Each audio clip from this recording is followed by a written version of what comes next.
Hello and welcome to the EV Cafe Takeaway, a podcast focused on the zero emission future we all hope for. Every week I'm joined by a wonderful member of the EV Cafe, and this week is no exception. I've got the lovely John Curtis. Welcome, John. Oh, do you know what? He is lovely, isn't he? Bless his little heart. Love him, hug him, squeeze him.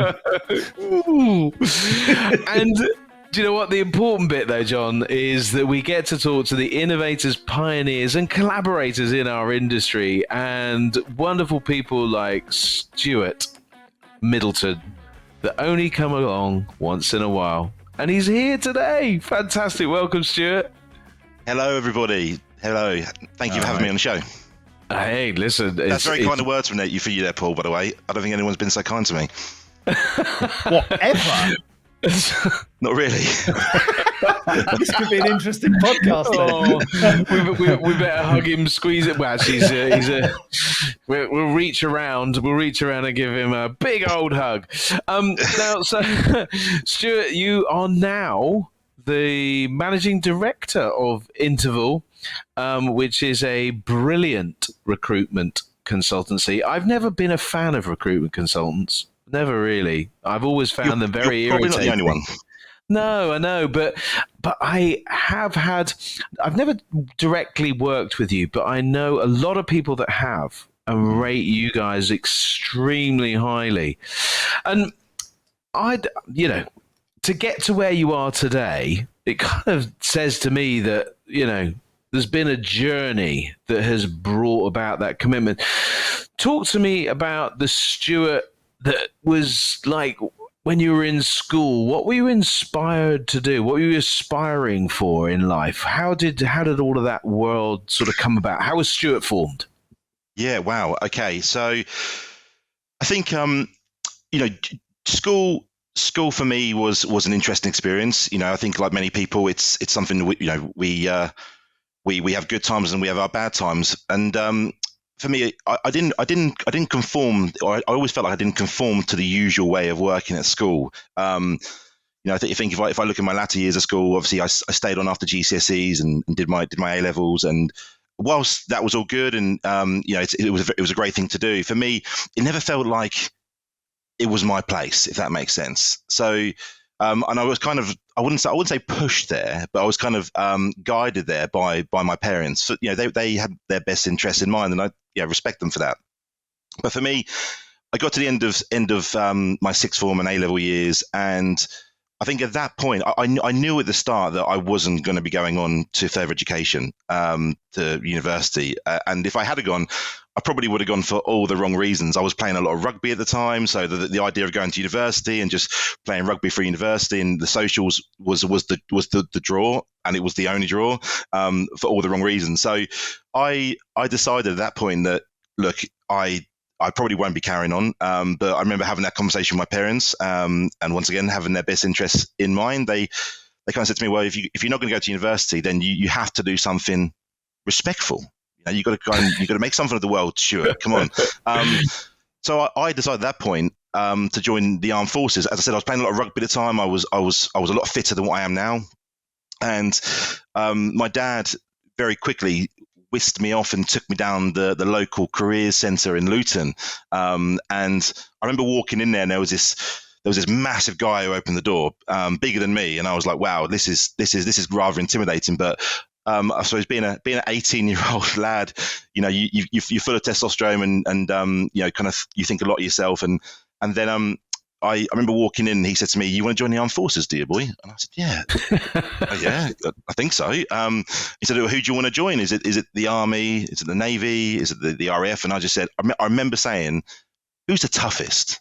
And he said, "Well," and he said the Marines. And I went, "Well, sign me up then. Let's have a go." And he sat me down on this sofa, and he showed me this kind of introduction to the Royal Marines video, and there was guys jumping out of planes, abseiling down walls on speedboats and climbing mountains and all that good stuff. And for me, that was like, right, this is me. That I want that action man life. obviously I never did it to kind of become a soldier, I suppose. At the time, for me, it was the challenge and how they kind of built it up with the percentages of how many people do pass versus how many don't. And for me, that was all that I needed to kind of focus and have that purpose to go, right, that's what I'm going to follow. And from there, I signed up.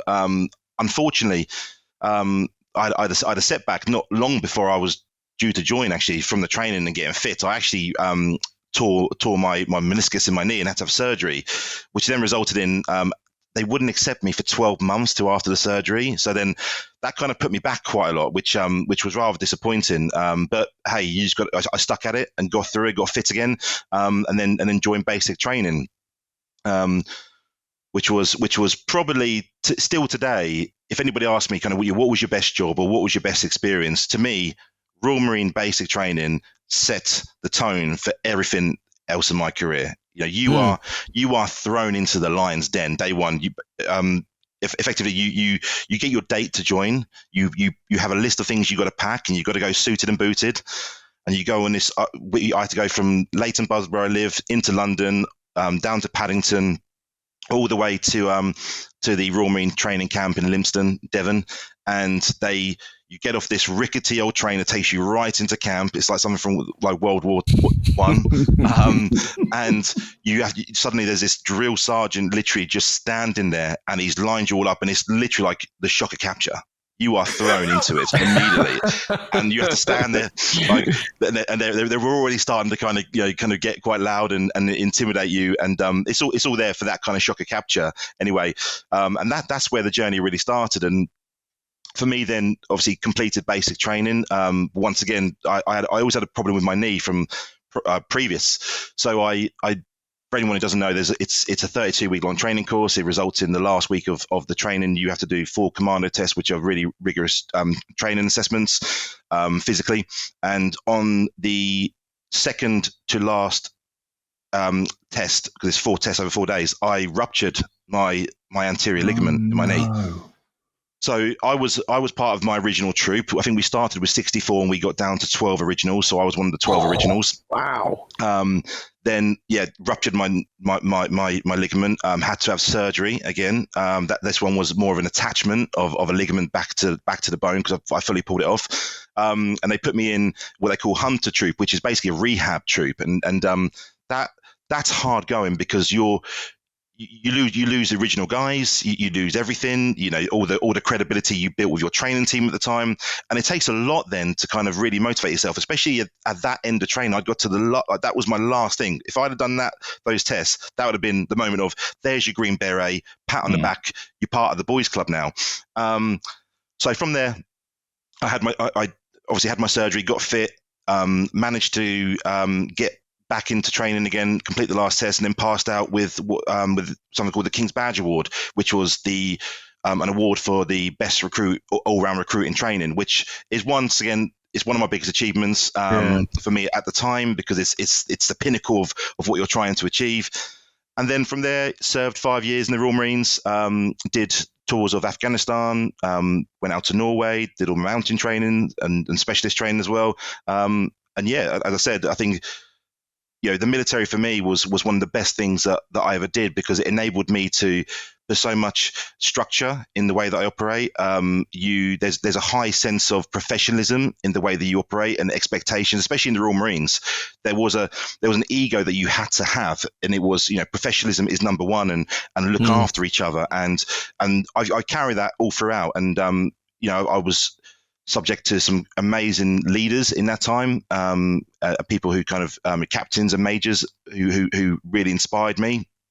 But I did 5 years and then decided to kind of throw the towel in, mainly because at the time I never set out to be a career soldier. For me, it was the challenge. So the challenge had been completed by that point. And I was still young, and I thought, look, it was that kind of time in your life where you go, right, do I stay or do I go? Because if I stay, I've got to stay then for probably a significant period of time, probably at least another kind of 7 years to get my half pension service. But I decided to leave, and then fell into the world of security. It was the obvious route at the time. I was doing I did a bit of close protection work, a bit of anti-piracy. I then fell into more of the operational management. I was in charge of about 130 security operatives around the UK. And then, but I wasn't fulfilled in that really. And I wanted to find a career that would almost reward financially for putting in more work, because I've always been somebody who's worked really hard. That's hard work has never been a problem for me. I think it's probably one of my biggest strengths is, in areas where I lack, I always pick up through just hard work and determination, just getting on with stuff and getting stuff done. So that which motivated me to kind of get into more of a sales environment, a more of a commission-based type of career, and that's where I fell into recruitment. Like I think a lot of people who work in recruitment do. You fall in it. You don't find recruitment; it finds you, and that's where the story started. So then I worked for a company for 5.5 years. During that time, stayed with that one company. They're a great company. They taught me everything I knew around recruitment. And then during COVID, that was that sliding door moment where I thought to myself, do you know what? I should I fancy doing this on my own. It was a bit of a risky time, obviously, during COVID. The world was in tatters. My wife had just given birth to our second boy, so that didn't go down well when I told her that I was going to be leaving my job during a global meltdown, and then started Intervl, and here we are 3 years later, almost to the date, with a fantastic team around us with great values and really enjoying life. So Stuart, do you know what the thing that stands out for me in all of that is that there was a careers centre in Luton. Who knew there was actually a careers centre in Luton? I didn't know people went to Luton to find a career. But no, on a serious note, there was a few things that, and this is Stuart knows this, but this is quite close to my heart, Stuart's journey at the minute, because my son is the same mindset, wants the challenge. I'm not sure he wants to be a soldier, but he definitely wants to be a Marine, and he's training with I think somebody, Stuart, that you've served with. He's sort of training him and giving him all of that insight. And my sense is, because I think he can be a bit injury prone, that he's going to have to dig deep. At some point in that, in that 64 to 12, and then maybe 12 to Hunter or Huntsman, Hunter, which one was it? Hunter, yeah, into the Hunter sort of squad. And I wonder in that moment, because there must have been something that said to you, I am not giving in. Because everything in you must have felt so. I mean, that would have absolutely crushed my mind. It really would have. What was it that anchored you in that moment? What was it that got you to do another 6 months of rehab and prep and training, and then to graduate with the King's Badge?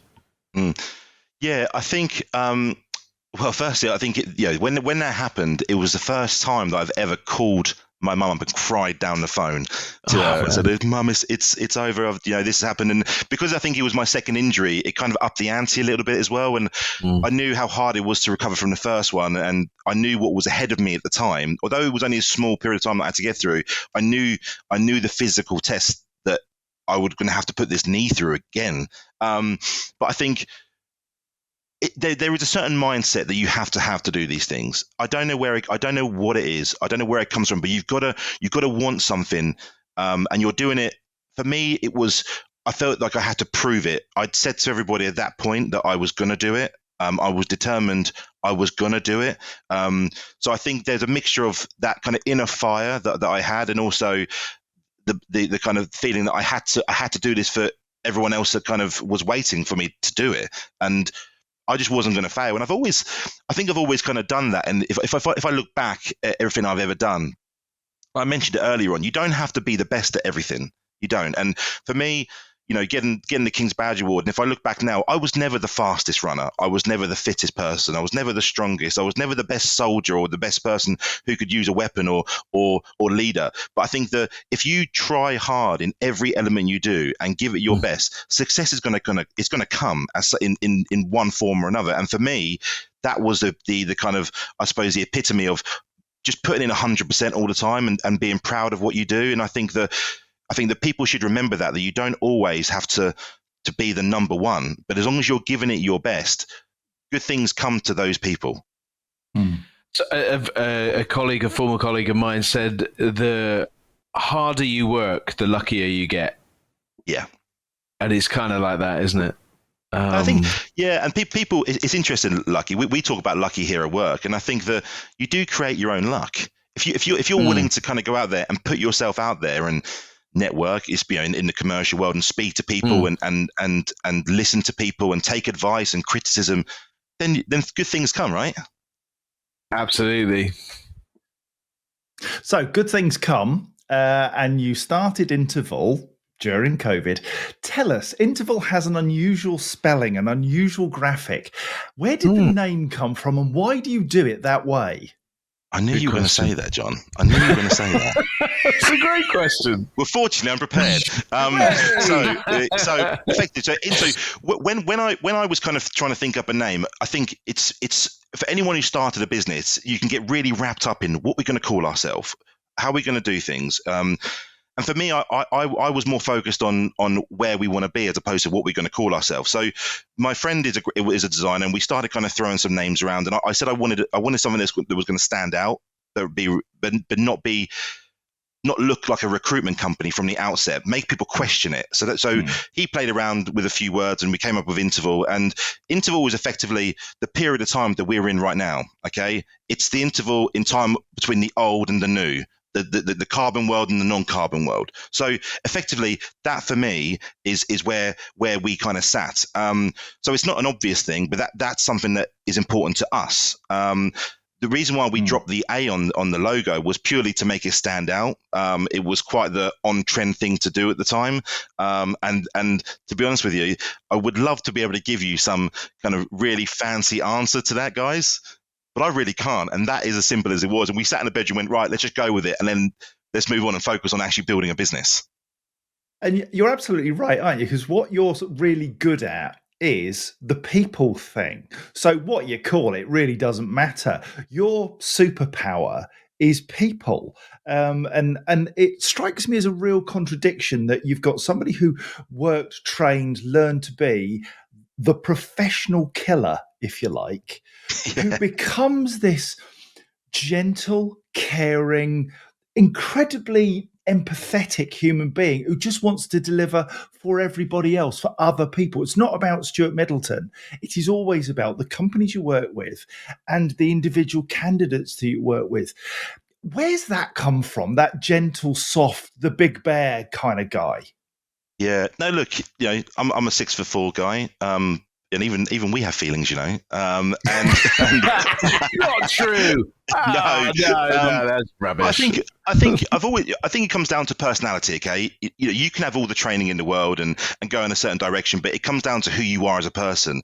So I've always been somebody who likes to be friends with people. I like to be liked. Sometimes that can go against you because I'm not saying people take advantage of that, but making them tough decisions in business can be hard when you don't want to let people down. But I think that emotional intelligence has been something which I've always kind of had, and I think some people do have that and some people don't, but just the ability, I like to be liked by people. I like to help people out, and I like working hard. So I think that if you can combine all that, recruitment actually is a really, really good kind of thing for me, because it means I get to speak to lots of people, and it's quite cliche, but you are changing people's lives. Changing jobs is one of the biggest things that you can do in your life, and it affects a lot of things.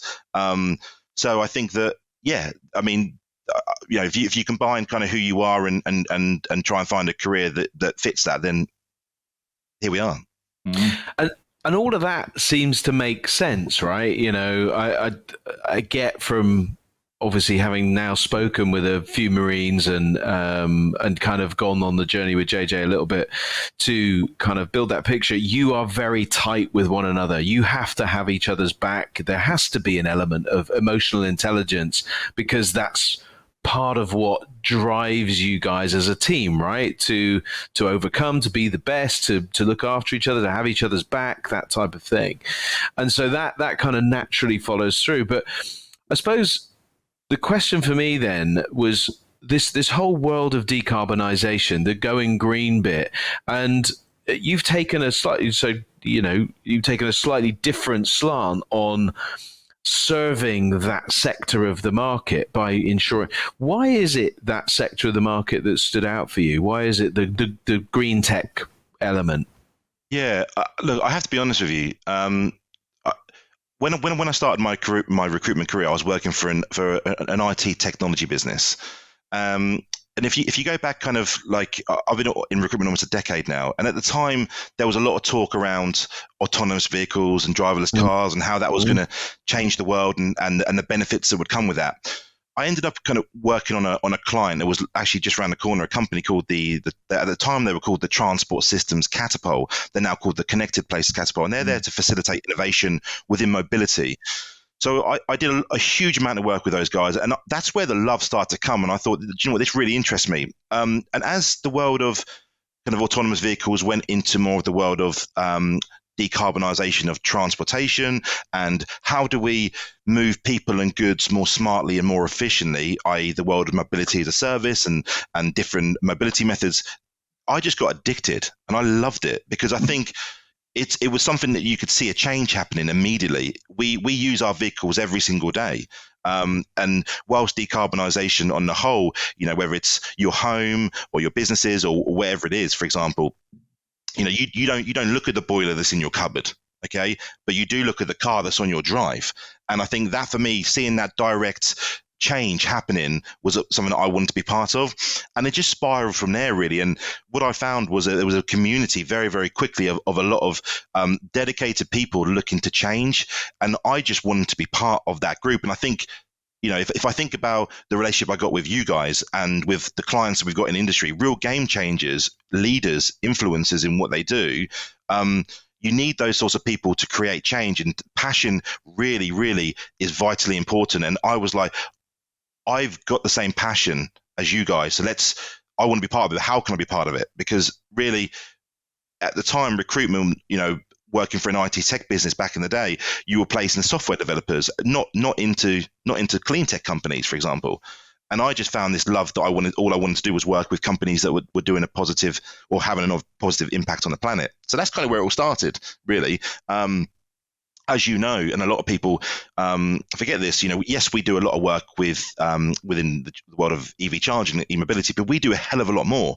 We've actually got 3 strands to our business. So we have our future mobility arm, which is everything from EV charging, mobility as a service, different transport modes that are all to do with the movement of people and goods in a more smart, efficient way. We've also got our renewable arms, which is everything from solar, wind, biomass, battery storage, so on and so forth. And then we've got our sustainability arm, which is everything around carbon markets, so carbon accounting, carbon credits, but also placing ESG professionals into finance companies, into packaging companies, so on and so forth. So it's very varied now because we've tried to really open it up and diversify our portfolio, because it does all link together. And you know, I'm sure you guys know that, and anyone else listening to this podcast, is we need to change everything. It's all to work cohesively in order for the change. Very and true. It's not only in the UK that you do that, is it? I mean, you've seen rapid growth in your UK operation, but you've now also stepped across the pond. Yes. So going back historically, all I did was UK. That's all I knew. And then we started really branching out into the European and Nordic markets, which was a great success. But you're absolutely right. More recently, we've been really hitting the North American market, and we're really starting to have a lot of success at the moment. And our plans moving forward, certainly over the next 18 months, is one, to increase our footprint across our European markets, but really our major focus is to push our efforts into the North American market. And I think kind of one thing we're really proud of that what we've created is, when I set up the company, I wanted to become part of the industry, not just be a recruiter selling into it. And I feel like we've achieved that. You know, when we go to conferences, it's no more kind of like, oh, hi, I'm Stuart Middleton. This is who we are. It's fist pumps. It's high fives. It's cuddles, and that for me means we solidified ourselves as being part of the industry, and that comes from, I think, the way that we hold ourselves, the way that we operate. We're very proud. We don't want to be just like the normal recruitment agency. Okay, we don't want to be seen as a normal recruitment agency. Like you said, Paul, at the start, there is a stigma around recruiters. I used to be almost embarrassed when I first started. I used to be embarrassed about telling people, "Oh, I'm a recruiter." But I think that what we're trying to do is internally is to create a centre of excellence for our staff.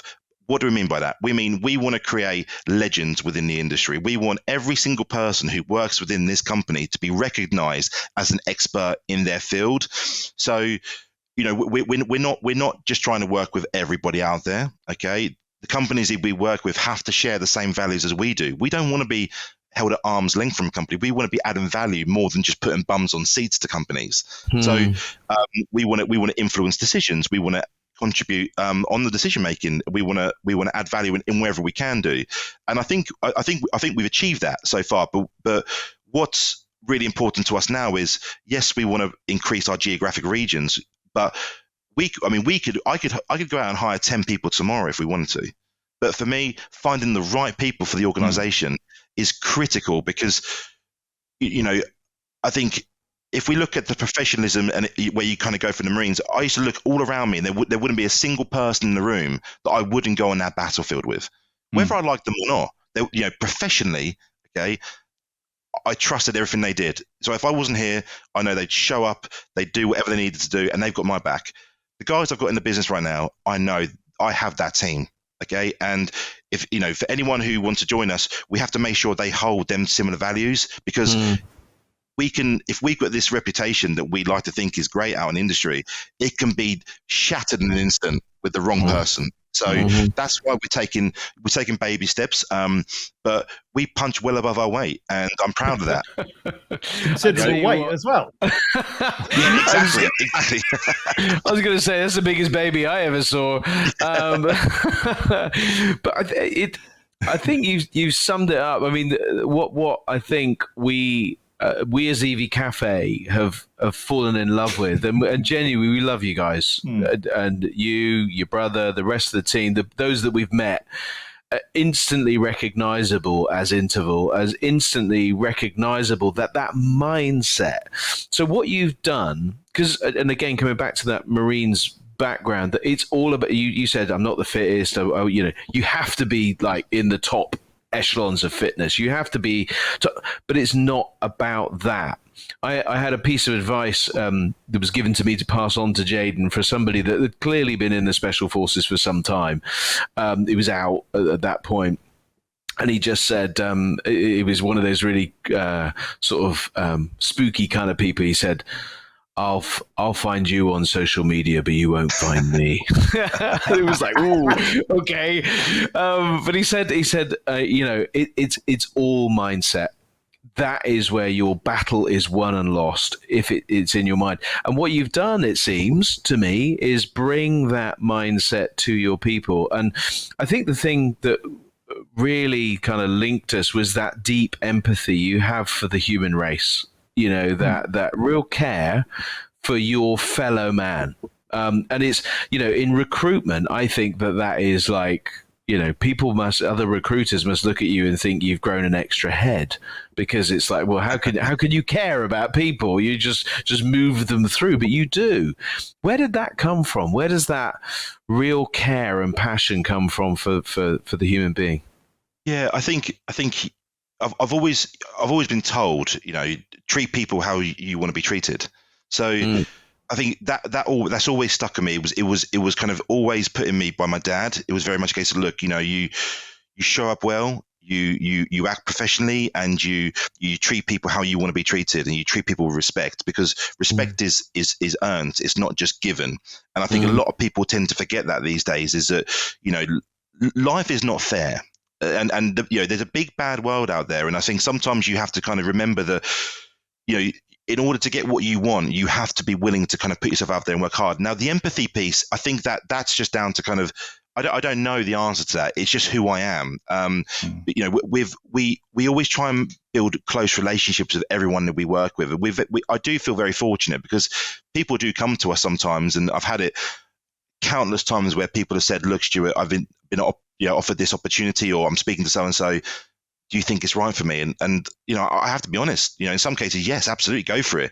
In some cases, I don't tell people no, but I just kind of I want to share my kind of opinions on things, and it's not to turn people off at all, but it's more a case of, look, I know you, we're now almost kind of at friendship level, so I have to give you my opinions on it, and more often than not, it's worked out in a positive way because people are then come back to us and say, thank you so much, I've dodged a bullet there, or thank you for where I am now. So I think it just comes down to just treat people with respect, be open and honest.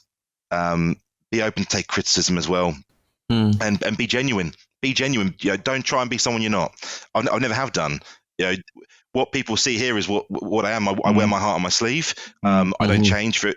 I think back in the day when I initially left the armed forces, it's really hard because you've kind of gone from this world of structure, professionalism, to a world of you've got to think for yourself fully. Whilst we used to call ourselves thinking soldiers, it can be quite hard. I think there is a transition period, and for anyone leaving the armed forces, it is difficult. And I, for a few years, behaved how I felt that people wanted me to behave, which was straight laced, and you've got to be professional and all that kind of good stuff. But what I found was, as soon as I started being me, it just all suddenly became a lot easier.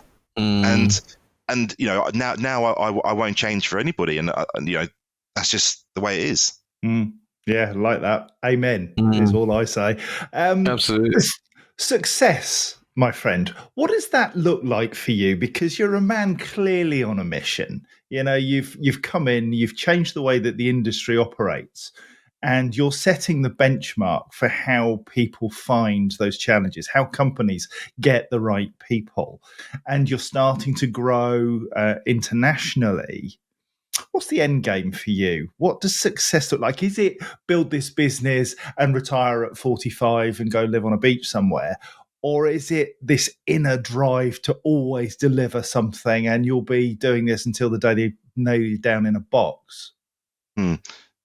It's a good question, and Thank you. I've so I've been asked by people that in the past a lot. What is and being truthful, I've never been able to give an answer. I don't know where people in business say you should have a 5-year plan or a 5-year goal, or or an end goal, so to speak. I don't have an end goal. I think what do I want to create? Okay, I want to create a company and a group of individuals are recognized as being leaders in what they do. So if you are a client, you think of Interval. If you're a candidate, you think of Interval, because if you're a client, you're going to get top quality service. You're going to get the best of the best knowledge, the best recruiters. And if you've got, and from a candidate point of view, you've got a business here that you can trust, a business who isn't going to be just throw your CV around and hope it sticks somewhere. It's just not what we do. And, it might be our downfall in respect of, we may not, we might miss out on opportunities to make money in some cases because we're not that way inclined. But that's just the way we are, and we're not looking at other people saying, "Oh, we should be like you." We're being who we want to be, and we're not willing, and we're not going to change that at all. And I think that's once you kind of are proud of that point and that element, that for me, success comes from purely ensuring that we are seen as experts in what we do and are respected. And you have to gain that respect, and sometimes that can take years. But we're on our journey. Okay, so let me give you a military analogy. You tend to go out on operation, you have an objective, you achieve that objective, you move on to the next battle. This isn't about the war. This is about a succession of operations that you go on to deliver something concrete for your clients. That's the mindset you had when you did your Marines training and all the way through your operational career. And you've taken that into your business world now. You do it in a softer, gentler way and without a gun. But fundamentally, it's the same structured approach, isn't it, that you've got? It's about the next battle. Where's that coming from? And I have to be 100% all the time, or I don't achieve my objective. I think you're right, John.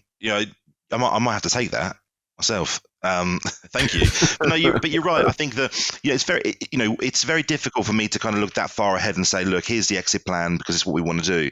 For me, I enjoy my job, and I think if you can enjoy your job, I don't want to leave it. I enjoy the people that I work with internally. I enjoy being part of the community that is being developed from this, and I enjoy helping people as well. So I can't see myself doing anything different anytime soon. And I think all we got to do is just keep trying to push this business to its full potential. Absolutely.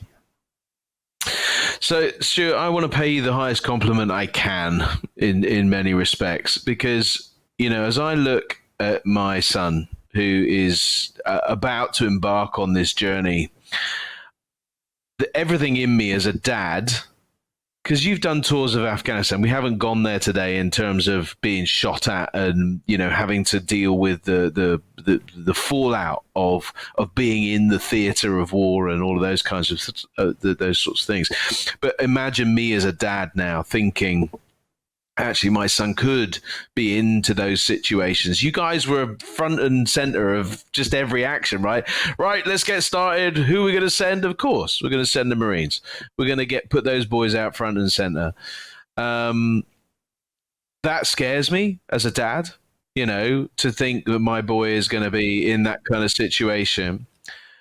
But on the flip side of that, I look at the man, Stuart Middleton, and I look at the empathy he has. And my son he's a very empathetic guy. You've met him, I know, but, and he's passionate, he's determined, he makes his bed every day. He's not your average, kind of kid doing that. He's finishing his apprenticeship before he goes to the Marines. He's not, he's begun to kind of get into that dedication. If he comes out like you, mate, I'll be very proud of him. Thank you. That's very kind of you. Because, you are bringing your training, your military excellence, that dogged determination, that brilliance, but also your humanity, your empathy, your passion, your care, your determination, your positive mindset, and bringing all of that and showing up without a mask. And that's been critical I think that's why we get on so well, is that we don't have masks. We can be open. And, for guys in a tough world sometimes, to be able to cry, hug, walk alongside of each other, that's what makes a difference. So your business will be great. It can't, in my mind, it can't fail. And I feel very privileged to have got to know you and to seen Interval grow. And I'm looking forward to seeing Jaden in, 25 years time. I think probably about the same age as you, right? 40. Yeah. 35.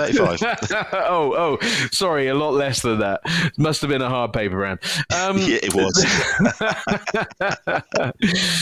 But Stuart, I feel very privileged to know you and to have met you, and it's very cool. We love the fact that we get to partner with you guys at the EV Cafe and Interval. You've been a very diligent, passionate sponsor of ours, both in that partnership, but also on the day-to-day basis.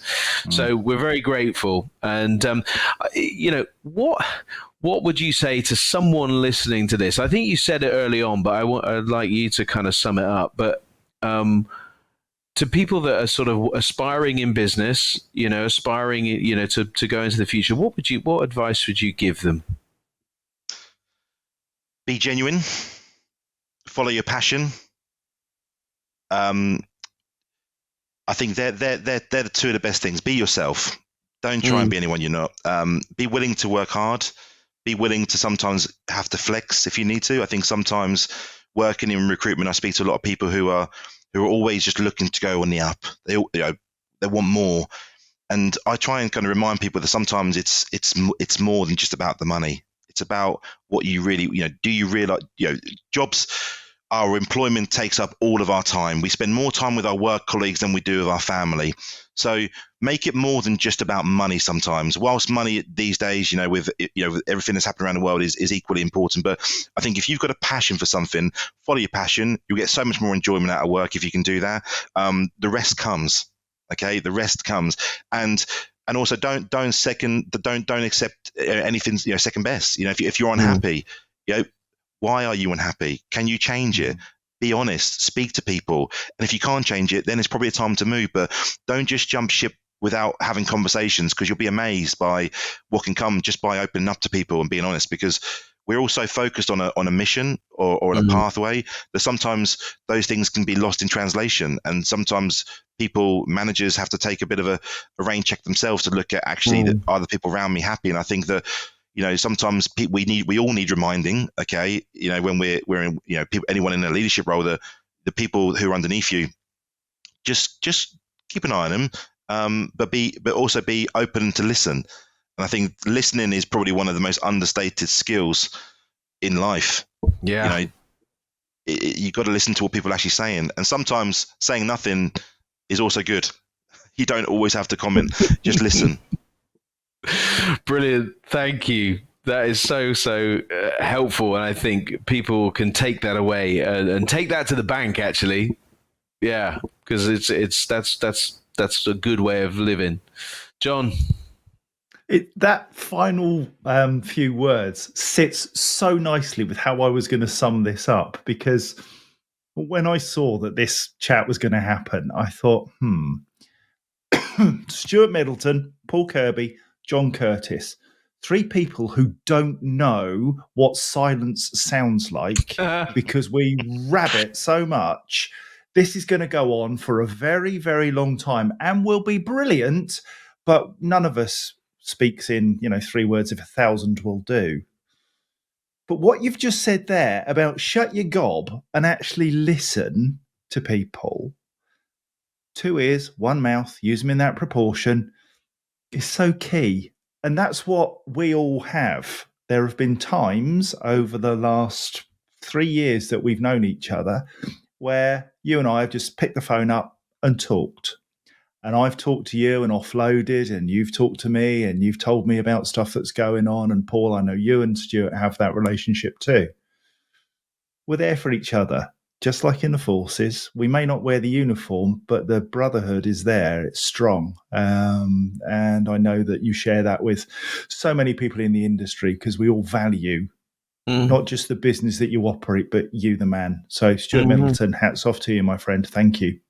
Well, thank you both. Thank you. Really appreciate the kind words. Thank you. Oh, mate, it's our pleasure. Central to the community, and just making that community happen is fantastic. So, Stuart, we've thoroughly enjoyed today, and people can connect with you on LinkedIn, right? So, I think that's yeah. No, get lost. Yeah, exactly. You'll find me on LinkedIn. Anybody can reach out anytime. We'll always make time for you. Absolutely, and I've always seen that many times. So reach out to Stuart at Intervl. Also check him out on LinkedIn, and of course I think we've got a link on our website, the EV Cafe. You can kind of get on there and go on to there. Do check out some of the other podcasts. Clearly none of them are as good as this one. That's what we say at the end of every one. But it's been a fantastic privilege to talk to a real character and leader in our industry, whether you meant to be or not. You really have been a great leader to us and to the industry around you. So, Stuart, hats off to you, mate. Thank you so much for your candidness today and just sharing the journey. It's been fantastic. We look forward to seeing what Intervl becomes globally. could it be the biggest and the best? Of course it could. So until next time, everybody, please do check out the EV Cafe. Follow us on LinkedIn. Check out Stuart. John, Stuart, thanks for the conversation. What a fantastic day. Cheers, buddy. Thanks a lot, guys. Take care.